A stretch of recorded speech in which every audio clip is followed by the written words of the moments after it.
weren't there, if they had a chance. Because they could have read them. Yeah, they could have are read, yes, attached. yes, Although they wouldn't have known what actually went on. right. But I can attest that the Mhm. minutes are accurate, and I recommend, I make a motion that we approve. Okay, I'll second. That's great. Motion in a second. All in favor? Aye. That passes. Thank you. Next is item B1, the presentation of our audit. And we have our audit partner, Alicia Herrera, and she's here to present the audit report. Good evening, everyone. Thanks for having me here tonight to present the June 30, 2025 district audit. And I also have the measure PCC bond audit as well. Yes, indeed. I'm going to give a quick overview of the district's audit report, as well as measure PCC, and then open it up for questions from the committee.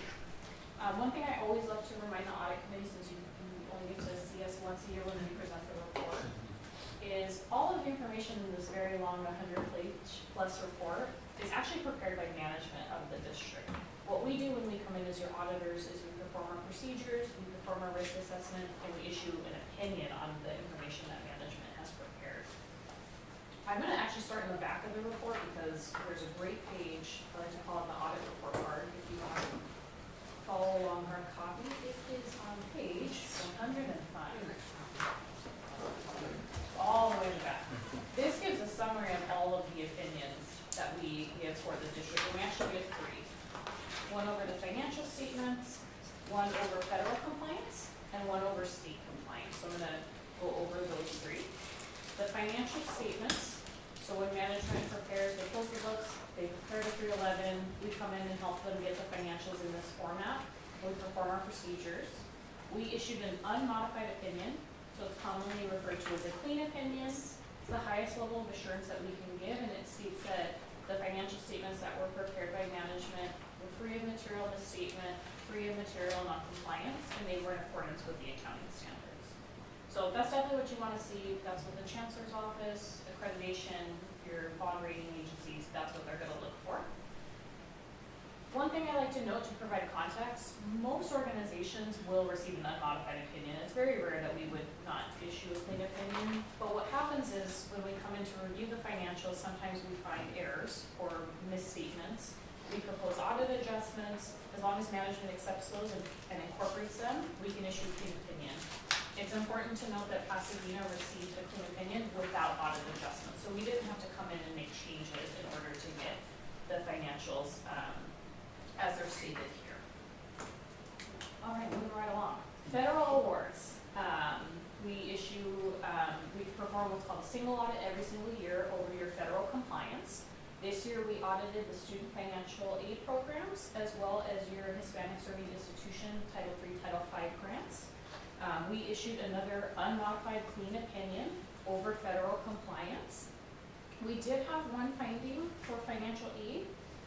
It's noted on page 107, but this finding was not significant enough that we had to change our opinion. So we were still able to issue a clean opinion, but based on what we're required to look at, we did find a couple discrepancies, and so we're required to report those. One big piece of context I want to note on this year, there was no errors in dispersing aid to students. There was no errors in terms of delays in getting money to students. And we do about 30 community colleges in California. Of those 30, I would say 90% got a finding or some kind of issue in the audit this year. This was a very challenging year for financial aid with the FAFSA simplification, as well as the many other things that happened throughout the year with the Department of Education. So very, very common. The finding that we issued is a common one that we give. So I think that that's helpful to provide a little bit of context. The other thing I'll note is findings do happen from time to time. You're very rarely going to have many, many years without a finding, but what I always focus on is when we provide the recommendation to management and they provide a corrective action plan, so they in the report have stated these are the things we're going to do to remediate this problem. Next year when we come back to do the audit, we're going to follow up on that. We're going to do procedures to see did they implement the things that they said they were going to do to remediate this problem. and we'll report back to the board on that next year. So findings, they happen, but what you don't want to see is repeat findings. So I think management will implement this corrective action plan. We've already seen some of the things that they've put into place as we worked with them throughout the year, and you'll get follow-up on this next year as well. Okay, and then lastly, our last opinion is on state compliance. The Chancellor's Office gives us a very long list of things that we need to look at, whether it's your residency, your FTS reporting, various categorical programs that the district operates. We gave a clean, unmodified. Is that at the bottom of 105? Yes, sorry. We gave an unmodified, clean opinion on state compliance. We had no other findings and recommendations for the district this year.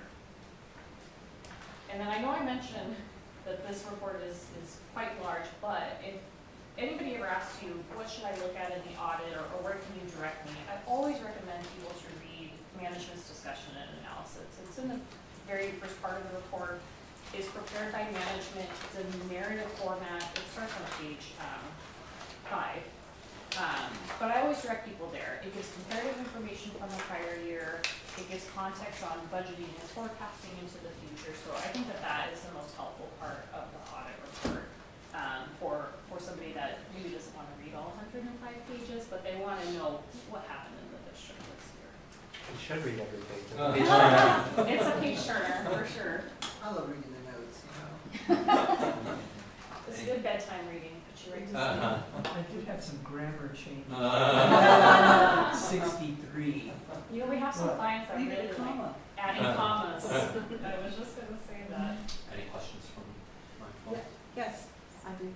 Justice So I don't know where I read it, but there were 68 students you tested on the returning of Title IV dollars. Yep. And one was calculated inaccurately? Is that one Yes. student out of the 68? Where did I know I saw it somewhere. 107. Bottom of 107. Yeah, 107. And how many students are in that program? Like, the 68 represents what sort of a percentage of the students? Sure. So we tested 68. On page 108, we've disclosed there was 1,110 returning Title IV students, total population for the district for the year ended June 30, 2025. Okay, so 68 out of 1,000. Okay. 6-ish%. So will you focus on this next year or do a larger sampling? Correct. 68 is a larger sample size to start with, so we'll probably test something similar next year. But again, what we're going to focus on as well is working with the financial aid staff to see, what you said that you were going to do as your corrective action. Let's see that in place and walk through that, and then we'll do our testing and identify if we find any exceptions next year. Thank you so much for the great report, and this is really helpful context and background. How you mentioned that the issue in part because of the FAFSA changes and 90% of the schools that y'all looked at had a similar issue. So from my understanding, this hasn't been a issue that the college district has faced in years past. This is something that's just come up in this audit. Correct. This has not been a historical finding or issue that we had. Got it. Thank you. And I have a quick question in terms of the federal programs that are listed here. Is it basically all the federal dollars that come in are specifically looked at? Because this looks like to me like these are the funding sources that we get. On the bottom of 105? Yeah. These are the programs that the auditors tested. Oh, I see. Yeah, out of our total population. So, for a list of all the federal programs. Oh, no, it's okay. I was just wondering if it was that's a Oh, portion what- of it. What page you have one? Okay, There's okay. a couple Yeah. pages that list all of them. It's Where- page 83. Oh. Has all of the federal dollars that the district received. How we choose what to audit Yes, is, that's my question actually. it's based on a formula that the federal government gives us. We audit student financial aid every single year because without that, we can't get enough coverage, and it's the vast majority of the dollars that go out for the district. And then everything after that is based on a threshold. So the district's threshold is about $1.2 million. But we frequently audit these Hispanic serving institution grants. You have quite a large, research and development grant with the, micro nanotechnology program. And we're required to audit those every 3 years, once every 3 years. Thank you. Any other questions from our colleagues? And so our action will be to recommend this for approval by the Board of Trustees. For acceptance. For acceptance, thank you. For acceptance. So moved. Second. Second. Any discussion? All in favor? Aye. That passes. So thank you. We'll present this at our next board meeting for acceptance by the board for our 24-25 district-wide audits. Thank you. We also have the Measure PCC Yes. audit report. Let's go to the Measure PCC audit.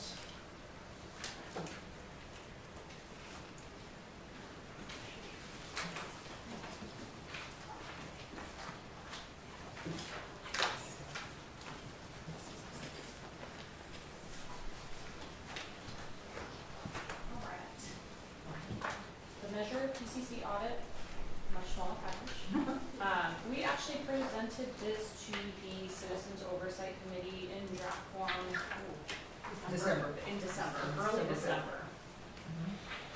So they were able to go through it, ask questions, provide any feedback. But the Measure PCC audit is twofold. We audit the financial statements of the bond fund, and then we also do what's called a performance audit. That's the compliance piece, where we look at the proceeds and what the district has spent and make sure that it's in accordance with Measure PCC and the ballot language. I want to focus on that piece of it because I think that's the piece that everybody is the most interested in.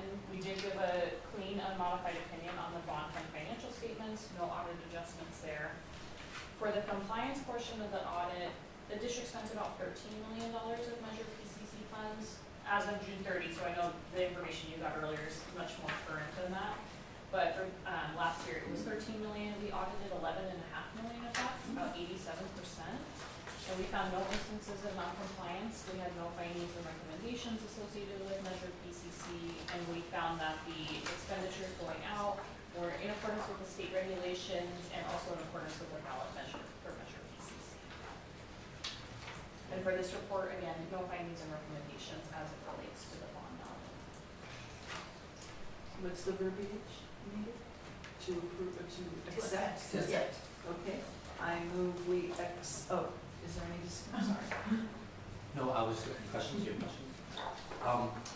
Similar to page 105 of the other one, is there such similar page on this? There is not, what I might refer you to though is the very last page of the report is titled Findings, Recommendations, and Views of Responsible Officials, and it says none reported. Oh, So great. you can draw a happy face and a nice picture there. That's where our findings would be if we had any. I like the happy face. We did not have any this year. It's So good to have an page, yeah. Great. Thank you. I have one other thing to note. I just wanted to give a thank you to management of the district.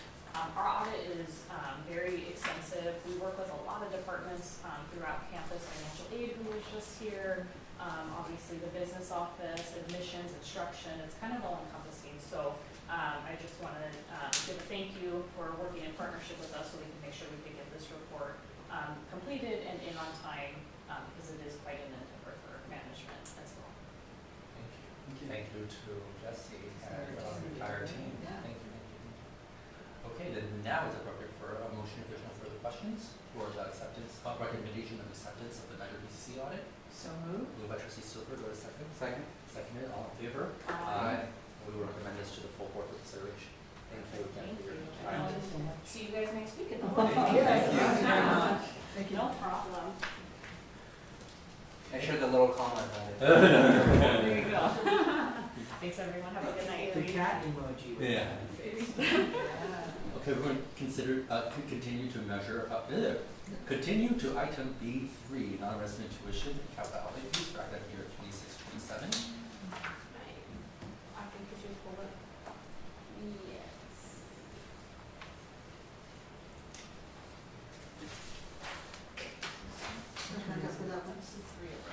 It's the one that has like the, This is it, yeah, This is it, Jesse? the worksheet. Yeah, that's it. Thank you.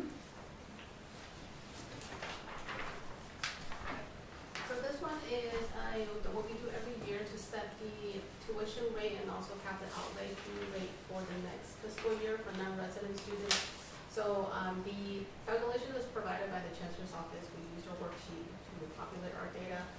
The data actually is all encompassing of all the community college districts within California. So we use a drop down, and then most of the information will be able to populate for us.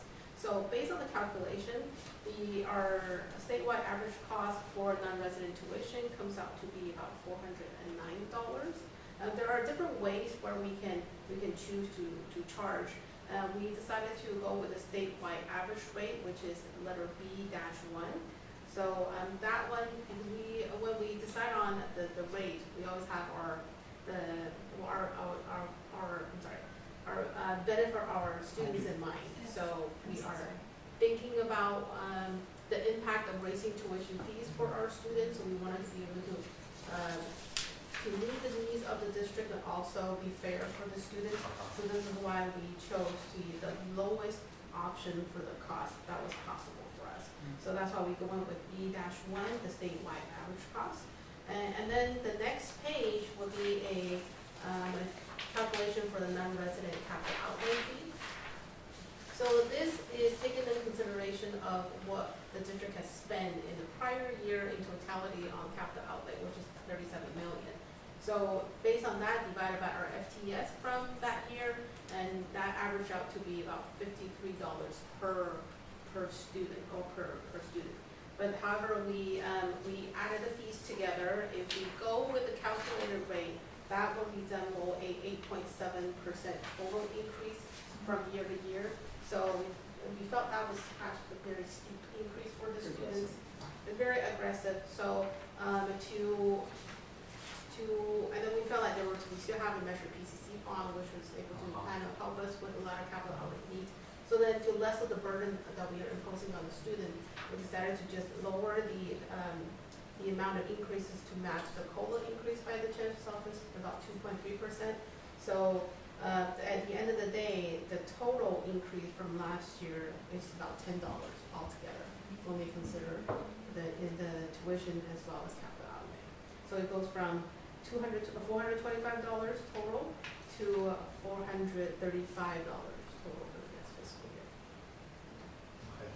Per unit. Per unit. So it was for how much? It was $425 for this fiscal year, and next fiscal year we're proposing to go up to $435.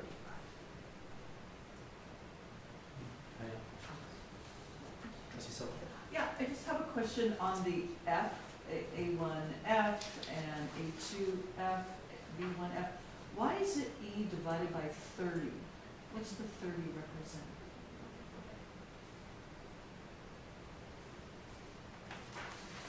This is I'm actually not quite sure because this is just something that the Chancellor's Office came out to be. I think you gotta go up one more, right? No, that was. Which one are you talking about? It's All of them, B1. all the yeah. line Fs. Double line Fs. You have Yeah. E divided by 30. So the average cost for FTE as per tuition year divided by 30. Yeah, well, the only area that we drop data in are the gray boxes. So this is something that the Chancellor's Office have embedded. It's a in their worksheet. statewide calculation that we have to fill out the form. But again, like she said, we go and use some additional methodology to make sure that what we're offering, what we transition to, is cost effective for our students and realistic. And are we still covering the cost of our programs? Because that's the other thing. So if I'm reading this correctly, you take A divided by B, right? Mhm. And that's, you get C, the 12,932. Yeah. And then the US Consumer Price Index compound factor, which is D, which is 1.05, blah, blah, blah, blah. And then E is, you divide C times D, which would be the 12,932 times the 1.05, whatever, and you get the 13,695, right? And then you take E, which is the 13,695, and you divide it by 30. And we don't know where 30 Yeah, came we from. don't know. We don't know where the 30 came from, but Other it's, semesters, but no. yeah. It's a chancellor's office. It's a chancellor office, It's a okay. chance, only their way of interpreting what the law is. Could that be annual number of units taken? That's what I asked, but I'm not sure. Because would it be 15, maybe that is 15 per semester would be, That could be, but we don't know for sure. It does say per semester unit, so perhaps. So we would I'll bet that's.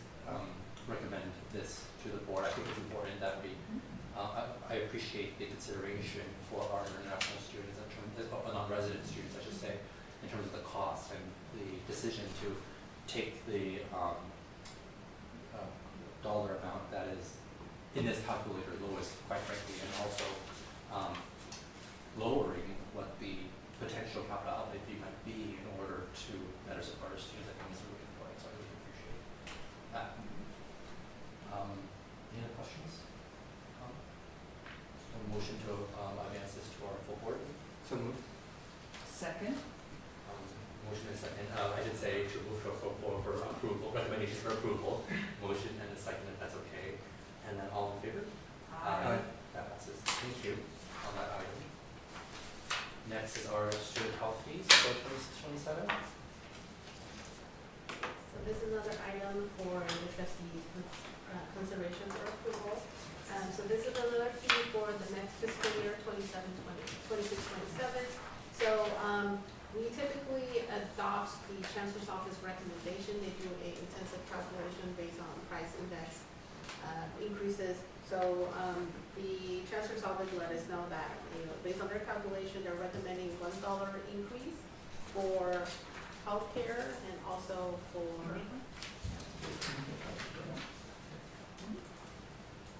so for $1 increase for regular semester and $1 increase for intersessions. So the semester will go up from $27 for this fiscal year to $28 per unit for the next fiscal year. And intersession for summer and winter will go up from $22 to $23. What does it cover? So every student has health insurance of some sort. So this money will fund our student healthcare center. Oh, I see. Yeah, so we're able to provide an array of different services for our students, including testing, simple medication, and mental health coverage and counseling. I don't actually need to answer now just in case it's not off of anybody's head, but I remember the $1 increase that we approved last year. Do you happen to remember when the last increase before that was? We typically go up a little, like $1 or sometimes every year. So Right. it's an annual adjustment. Okay. Yeah, I believe last year we did a $1 Yes. adjustment. The year before it was, either the year before the previous year was no adjustment. Right. Yeah. It's very nominal. Yes, absolutely. Very It's much. better to do something annually than to wait like 3 years and have doing zeros and also do a larger increase. Of course. Yeah. And it makes sense what's the right cost, everything. And then is just as a reminder for myself and perhaps anybody that might be watching, the fees assessed per semester, or is it per Per semester, per unit. per unit? Yeah. So, do we have a motion to? I'm sorry. It's per semester. Yeah, that Per was semester. per unit, just per Not per semester, yeah. Okay. Thank you. Do we have a motion? So moved. Second. Okay. In order to recommend for approval for the full board, we have a motion and a second. All in favor? Aye. Thank you for that. Okay, next is our 311Q. Let's think about it.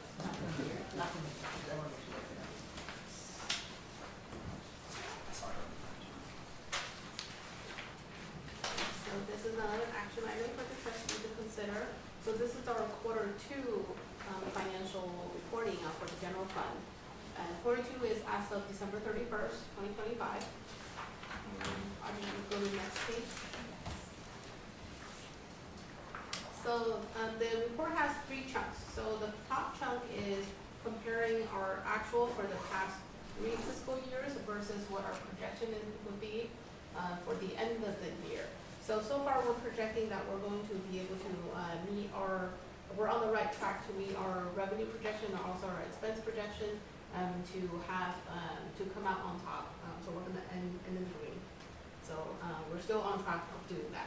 That's a good news always. And if you could move down to the second chunk. Okay. So the second chunk, skinnier one in the middle, shows our cash position for this fiscal year. So actually, this fiscal year as of the end of the second quarter. So, and also gives a historic comparison of the same time in the previous years. So we are, as of the end of December 31st, 2025, our cash balance is $152,291,204. So it's very comparable to the years before. Now the only drop was in the 2023-24 fiscal year. It was just a timing difference of when money actually came in. But it's been fairly steady in the past couple of years. So having ample cash in the bank is always a nice thing. And the last chunk that has to do with number is comparing our adopted budget for the fiscal year versus any type of changes that happened after the budget was adopted, such as any type of budget transfer, and also year-to-date actual expense. So this is what we actually spent out, and the percentage when comparing what we spent out and versus what we plan to spend. So far we are trending about 47.2% actual receipt for our revenue, and then about 43% for our expenses. So we're on target, a little bit below on both areas, but we are projecting to end with a positive note. Positive note would be the fund balance, Yeah. 61 million at the end of the fiscal year. Adding to our, it may not be the right, so 61 million is what we have at the end of December 31st. Oh, to date, I'm sorry, Yeah. yes. Yeah, at the end of second quarter, but We're everything is forecasting. trending the right way, so we're forecasting that, and when we close the book in June 30th, it will be very similar situation. And then line N, that's our reserved percentage. Correct. So we are budgeting to end about 22.8% in reserve. Great, So it's well above the 18% more Yeah. policy requirement. thank you.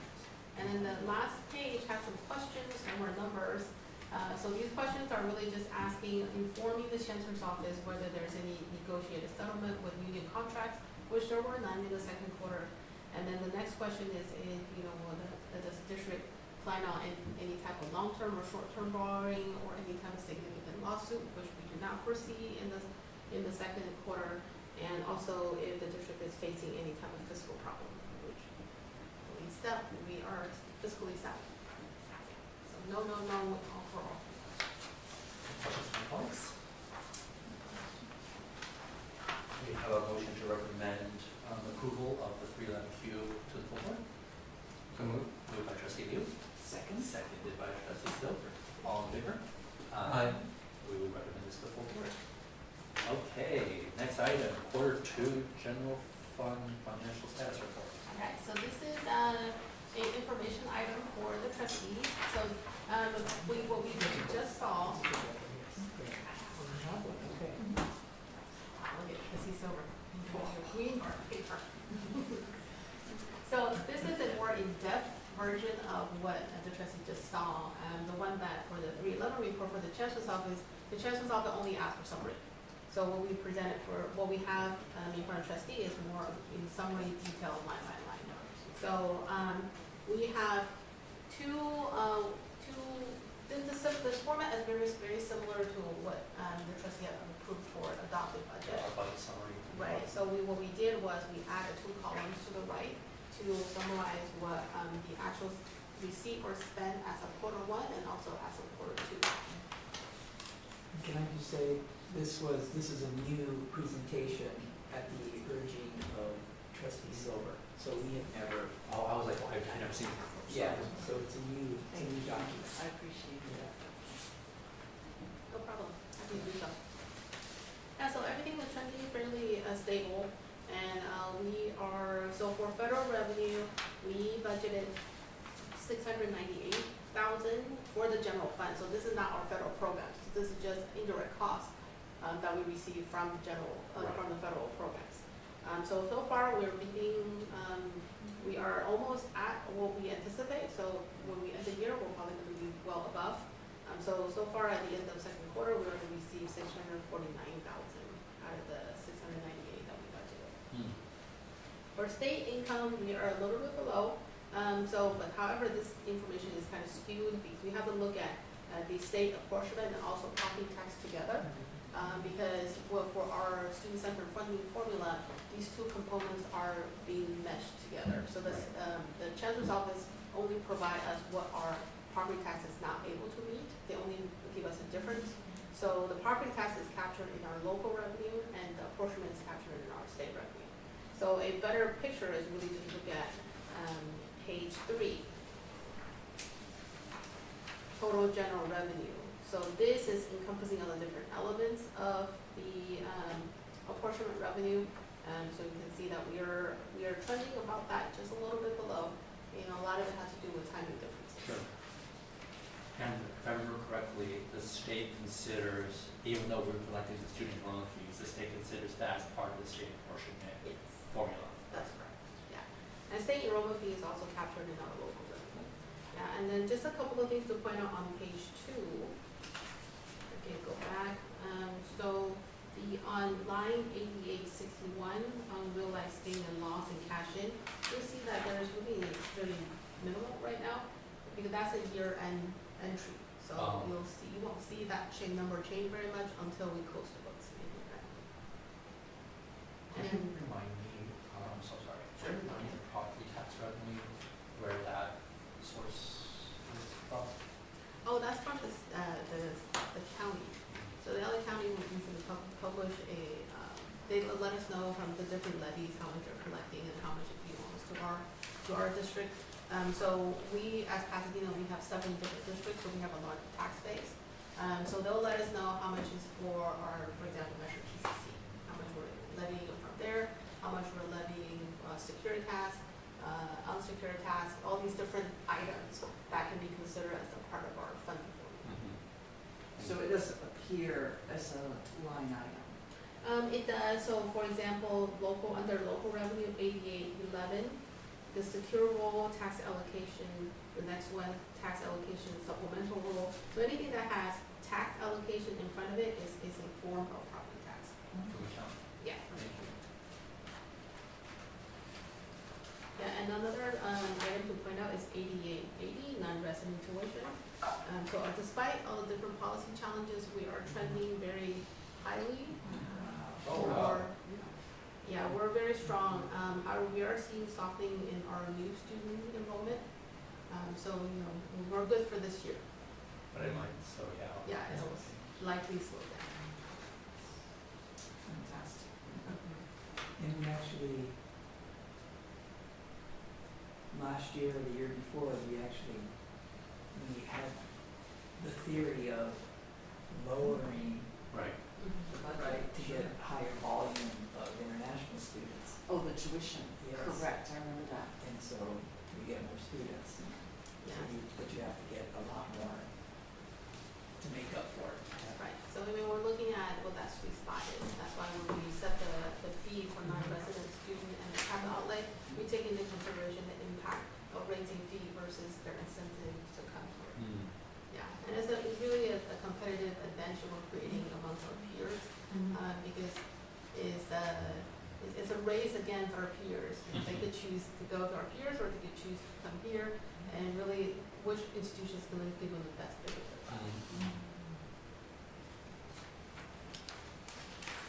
So the next page, page 4, is expenses. So all the expenses start from page 4 and on. So page 4 is academic salaries. So these are all of our instructors, part-time, full-time, sabbatical, and our counselors. They're all in here. And so the line that Trustee Silver asks often, the adjunct line, is on 1320, instructor adjunct hourly. So we budgeted 28 million. We're about 14.8 right now. So a little over half. Yeah, and then that number might, so Trustee Silver, you might see that number increase a little bit just because We have 35 instructors that took the early retirement incentive. So those positions, in order for that deal to make financial sense for the district, we're backfilling them with adjuncts. So you'll see a shift when we close the book, that there will be less expenses in full-time salary. So 1110 will drop? Yeah, so 1110, as you can see right now, it's only 17 out of the 41 that we budgeted, but we are trending a little bit higher for the adjunct line. Okay. And when will we see the drop in teachers monthly? Teachers monthly, these are temporary full-time positions. So we're actually less than halfway there. So we're 184 actual spent as a quarter two, and we budgeted 40. I think she meant 10. 11, 11, 10. yeah. Oh, teachers monthly? It's already. Yeah, It's already trending down. It's already trending down. And when does payroll post?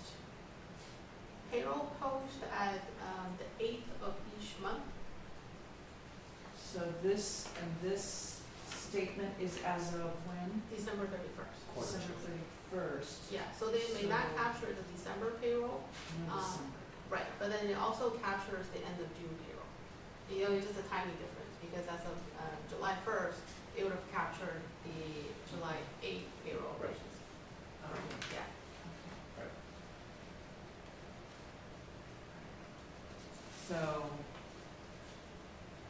So in totality, with our academic payroll expenses, we should see it trending about where we want them to be. It's just shifting between categories. Alright, yeah, because the percent of budget of the item 1110 and 1220, 1230 are all 41, they're all at 41% of the budget figure, whereas 1320 is already at 53%. And that's the So- adjunct she was saying, how that you'll see a higher But expense there. so we have a similar percent of budget, of adopted budget for the categories, you know, the 1110 and 1230, 1240. So the SERP or CERT? SERP. The SERP, you're saying that we should already be seeing SERP in November payrolls when it didn't kick in until December 31st. December 31st. It'll be in this, So This quarter. all those people were paid through December 31st, correct? Mm-hmm. yeah, we won't see the decrease until these last two semesters, or last two quarters. Quarters, Yes. okay, Mm-hmm. okay. Yes. Yeah, but you'll begin to see the savings. Okay. So then But the just be able to see more of adjuncts the increase in the shouldn't adjuncts. have a disproportionate increase yet, because we haven't yet brought on adjuncts to fill for 1110, and yet we do see a disproportionate increase in 1320 compared to the other categories. Yeah, that's what I'm saying, that by the end of the year, you'll see a shift. But we're already seeing it, and we shouldn't. It should be the same. Part of what may be happening is for some of these, you'll see that the full-time teacher monthly 1110 is not quite at 50%. It's at 41%.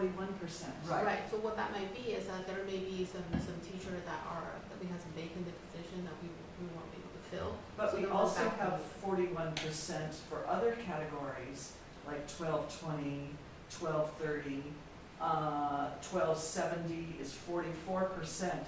What is the anomaly is 1320, already at 53%. So it's anomalous compared to the percent we've already spent on adopted compared to other categories. So it's just something to really keep our eyes on, because to me it looks like we're already overspending comparable salary categories. I think another way to look at it is to look at the teacher monthly and the adjunct salary together. Because if we're not able to have full-time teachers, for example, to fill, harder to fill sessions to teach sessions such as chemistry, then we have to hire multiple adjuncts to teach those sessions, to cover those sessions that would have been taught by one full-time person. So the savings from the full-time person from line 1110 you'll see an increase in cost in adjunct because we But have that's to not hire. reflected yet, No, because what she's saying is this- that, let's say in this last quarter or this last semester, we did not, let's say you said chemistry or Yeah, chemistry. chemistry, yeah. Let's say it's chemistry, let's say we did not have a full-time professor to teach chemistry Right. because there's a vacant position or whatever reason. I'm not saying it's actually chemistry, but as an example. Right, as an Then example. it would actually make sense for the teacher's monthly 1110 to be a little bit lower. If that is lower, then the consequences of that is that the adjunct 1320 or whatever the other one is has to be higher because you're filling the roles that are currently vacant in order to fill those roles. Not to do with the cert, just in general. Right. Like if there wasn't someone in that position, we still need to offer that class, and that's what we pride ourselves on, and being able to offer the classes. And so by consequence, you'll fill that with an adjunct faculty member, and so then actually, I don't know, we can't actually do this because it doesn't actually work this way, but you would have then, if you had a decrease in 1110, you would have an increase by consequence in 1320, irrespective of the cert. Is that? Yeah. The problem with that is that it's aligned with other salary categories. So if we had teachers, if we had 1110 at a lower than comparable than other salary categories, that logic makes sense. But it isn't. It's aligned with other salary categories. The problem is And that the other problem is we have a 2-year past history of significantly overspending in our adjunct salaries, and I just want us to keep our eye on it because it's a big number that we've overspent in the years past, and we must be aware of that and keep our eye on the ball and not let this bust our budget. Yeah, I mean, well, point well taken, trustees over. And in the past couple of years, we were really hung in on growing enrollment, so we kept some of those low enroll sessions open just to stimulate and attract students to come. So, but, we're at a point where we have to work on being efficient. So this is why you'll see that this year compared to last year, even the year before, it's trending a lot tighter than before. So, I mean, we're as of end of quarter 2, we're at 14.8, let's say 14.9. Yeah, let's divide And the it up. budget's 28, And the budget is 28, let's just say double that. Yeah. Then we're at less than 30. So it's very close to what we budgeted, and it's going to be lower than what the previous year was. Trustee Yu. And a question too, I know part of it is as we're thinking about new programs that we've added, I imagine it's difficult to get full-time people initially into these positions, so we must be possibly looking at adjuncts to temporarily fill these new programs that we're building, so I imagine that's probably having some sort of impact on this. Yeah, a lot of the construction, CTE programs, even some of the, mostly CTE, I think. Yeah, so the investment in CT is what comes to mind. So in a way, it is the idea of growing our enrollment, but having to fill these positions temporarily. Trustee Silver. In talking about efficiency, what is the number that we shoot for our class, each class fill rate? No, right. That's a question that's better answered by Dr. Ramirez. And she tracks those by division and by discipline. Some of those classes will have a higher number, and some of them will have a lower number. For example, a GE class for English will naturally have a higher number, but then something that, for example, a dental class, it will naturally have a very low number because Not fill rate, it might have fewer students in the class, but do we want our classes filled to 9? At what point do we cut a class? Yeah, it's by percentage. By fill rate, it's different. What's the percentage? It we're looking depends at? on the discipline. Okay, So in other words, if like dental hygiene, it's gonna be a smaller class, right? Larger class, and What then about we have. biology? It depends on the kind of biology class, Yeah, I mean. like English will probably be a better comparison. Yeah. Okay. Yeah, like a GE class, and naturally we can offer, one teacher can teach a whole lot of students. But so then that fill rate would be very different from. What's the example, fill high rate we class. look for in English classes, general ed?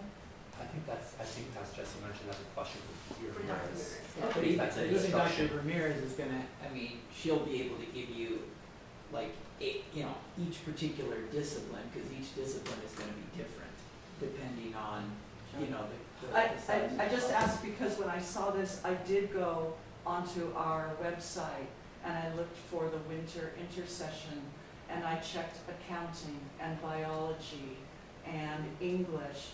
And in class over class, we have a week and something left. We were extremely low. We had very low efficiency. And it's just something we need to be aware of. And it's not fun to cut a class and move students, but I think for our future fiscal health, we need to really take a look at those low percentage fill rate classes and, maybe suggest students find another session, another section. I appreciate that. It just in spirit of discussion. I slightly disagree with that approach because in the presentations we've had in terms of what our enrollment management strategies are and what our goals of expanding our enrollments are, we have been able to do that because we've been able to offer things that other campuses cannot offer students at any given moment in time. And being able to offer those courses, which has sometimes meant hiring adjunct faculty in certain roles, has allowed us to provide the offerings necessary where we have seen year-over-year growth in our FTE numbers, which then contributes to our bottom line and our budget. So I don't think it's and this is just my personal opinion, I don't think it's even balancing where like a scale goes down here and the scale goes up here or the other way around. It's where our planning strategies are, and because we are in a moment where I think the board, in our board goals, year over year has directed the superintendent, president, and by extension the college to expand our enrollment. One of the only ways we've been able to do it, I think where we see success compared to other districts, is by offering courses that people cannot get. And especially when we're competing against other institutions that are just miles away, the ability to provide some of these courses is what sets us apart. So I'm not saying that we shouldn't keep an eye on the numbers, absolutely, but I think it is a major testament to the entire team here, and certainly Jess's team, that what we're seeing is, one, we're seeing, well, and this goes to She doesn't enrollment. schedule classes. No, I'm talking about of course, I'm talking about looking at our numbers and balancing our numbers, and that we're in the green, and we're expecting to be in the green year over year when other institutions are still on hold harmless. And that has to do with enrollment management as well. I'll tell you what Dr. Ramirez would say, and I don't want to put words in her mouth if she were here. She is constantly weighing all of these important priorities. The student-centered funding formula has turned the old sort of methods of scheduling upside down, because now you have to, for example, make sure that your students transfer because you're getting revenue for that. You need to make sure, like if you get an ADT, or if you get an associate's degree, or if you get a certificate, or whatever it is.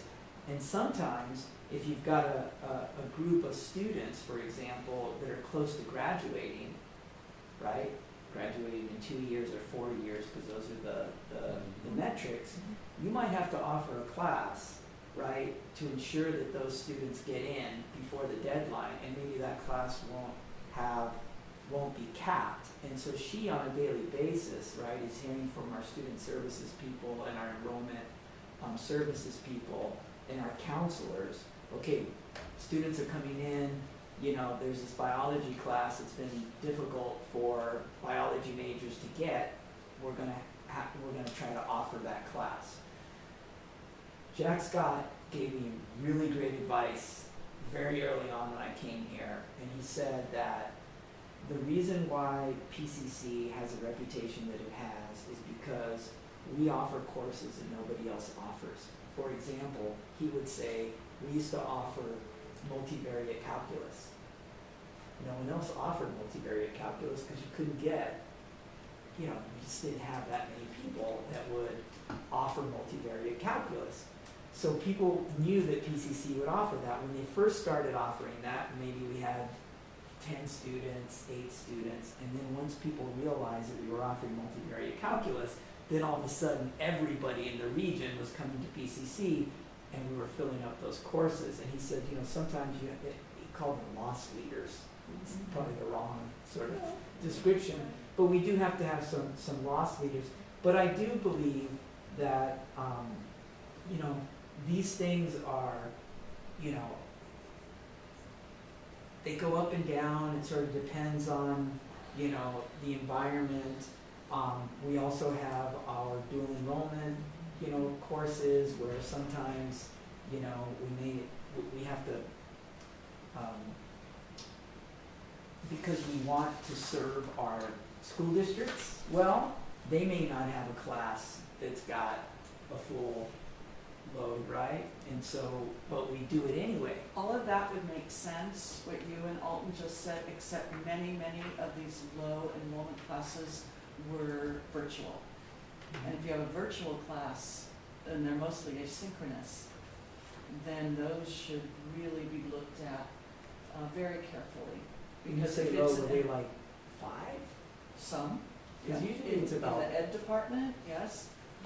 You just start playing with this winter session, and it's very sobering, the low enrollment of online classes, and those could be combined. So in-person is a different story, I agree.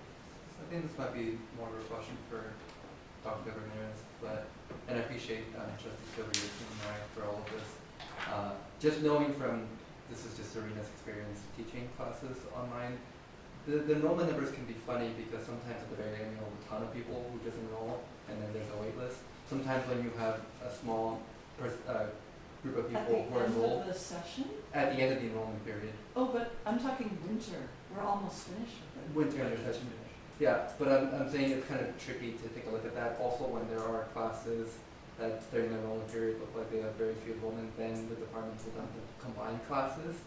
And if they don't, then there may be a decision behind it that they want to offer more potential modalities for students. So I think it's kind of hard to read into it just based off those numbers, but I appreciate you looking at that. But this might be a more appropriate conversation for Dr. Ramirez at some point.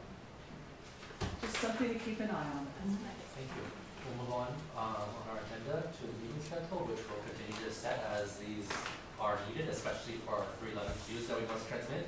I still have questions. Oh, I'm sorry. We're Okay, I'm on page 9, on line 5515. On electricity, we had spent a little over $3 million 2 years ago, same last year, and this year we budgeted $1 million less, 2.2 million. Can you explain that to me? So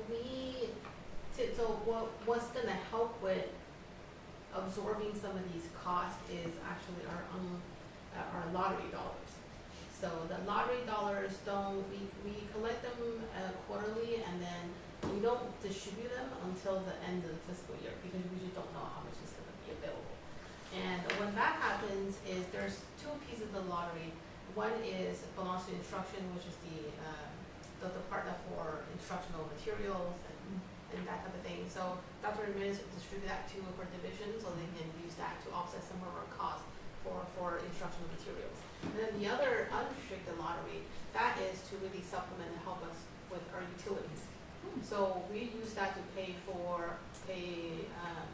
electricity, internet costs, heating, water, and all sorts of things.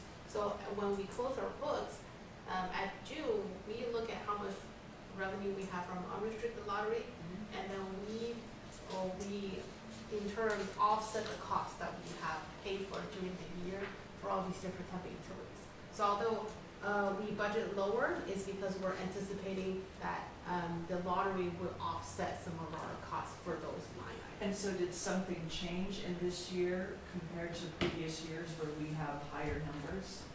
Did lottery- Yeah, I mean, the actual cost of, electricity is something that we've always been looking at. Actually, Julie has been working with the But I city. guess lottery funds didn't pay for electricity. It won't happen in till the years end of the past. year, so we don't true up till the end of the year, so you'll see it higher right now, and at the end, No, it's lower. It's significant, it's like 2/3.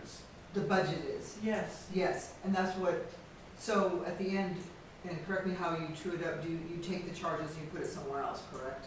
Yeah, we take it, we take what we paid during the year Mhm. using general fund dollars. We reimburse general fund and then using the. And you didn't do that in the past 2 years? You're accounting for it differently? Oh, we did that, but we may have done it on different line items, because we could usually do that for, let's say, heating and oil and gas. So heating, oil and gas, last year we budgeted 1.2 million, but the actual was only 347, so some of that was likely offsetted, we offsetted more of oil, heating and gas than electricity. Okay, now, thank you. And on line 5820, what kinds of things are in other services? Because it shows a big jump this year. What's in other services, 5820? It could be an array of different different contracts that we signed. It could be a speaker, it could be a performer, it could be a, service that we had, for example, Solos, the contractor that helped us did our PLA contract. So their charges, because they're not really legal, and they're not really any other category, so then, we put them in other professional services essentially. Because, and then a question on advertising, 5840. Why aren't we spending more? We allocated 289,000 and we've only spent 6,000? We actually have a state grant that we can use for advertising. It's called enrollment and retention. So we're spending down that grant before we tap into our general fund dollar, because we know general fund is more scarce. So we're gonna use that pot first, and then when that's depleted, then we'll go back to general. $6,000 now. There's several 6 months to spend it. If you've been online anytime recently, you'll see how much advertising is, Certainly in Pasadena now, everywhere I go, there's a PCC ad. And my favorite is the Arco gas station. oh yeah. Oh, on the, when you get gas? Yes, the little cart things. See, that I you haven't see. gotten gas in like 10 years. Oh, see, there you go, I still get gas. I still get Diet Cokes. Yes. And we're supposed to advertise on that. Okay, and then the last page, page 11, under appropriations, ending balance. How can we have an ending balance significantly higher after just 2 quarters compared to our anticipated year-end ending balance? Oh, actually, a lot of our spending, well, it's really a timing difference. So most of our expenses actually happens in the last quarter of the year, because that's when we are starting cutting people off in preparation for year-end closing. So we started sending them like, oh, if you have any contract you wanted to procure, do it now. So we started letting departments know, late of February, beginning of March, then we started telling them that, hey, you gotta put in your orders now. So, people go into a spending frenzy around May and June, so that you'll see a little spike in, the 4,000 and the 5,000. Okay. Yeah. Okay. 86% is compensation, 87%. Yeah, very high. Those are all my questions. Thank you very much. C1 meeting schedule. I don't think we are, agenda is fully on or if there's anything at this very moment, but when we need to have call another meeting, we will, I'd like to get the third quarter, we have to consider the third quarter, Q before it goes to the board, so that would be at the end of the third quarter. so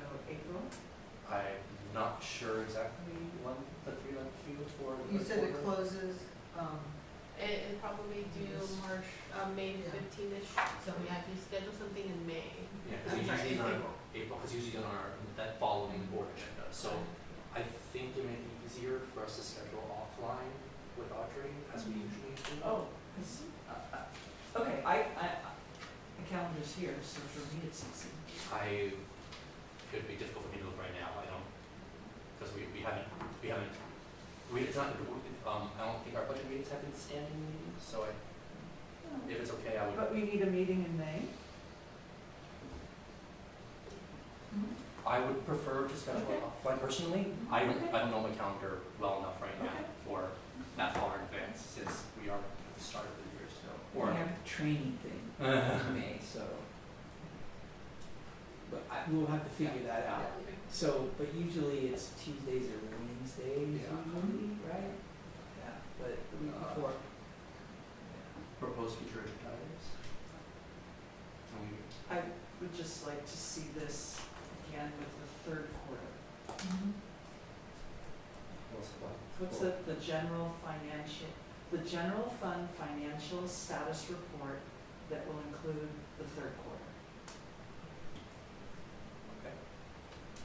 I'd like to just say thank you to Jesse. Thank you for having me. Jesse, we're really grateful for, I know you're gonna get this again at the full board meeting, but since we're in a space that is your space, I'm going to say thank you. Really appreciate everything you've done. I won't be far, Yeah. just 36 miles away. That's not far. It's drivable. That's not far. In California, man. There you go. Okay. Do you have a motion to adjourn? So moved by trustee Reed, do you have a second? Second. Second by trustee Silver. All in favor? Aye. I adjourn at 7:54 p.m. Thank you. Maybe I can introduce them to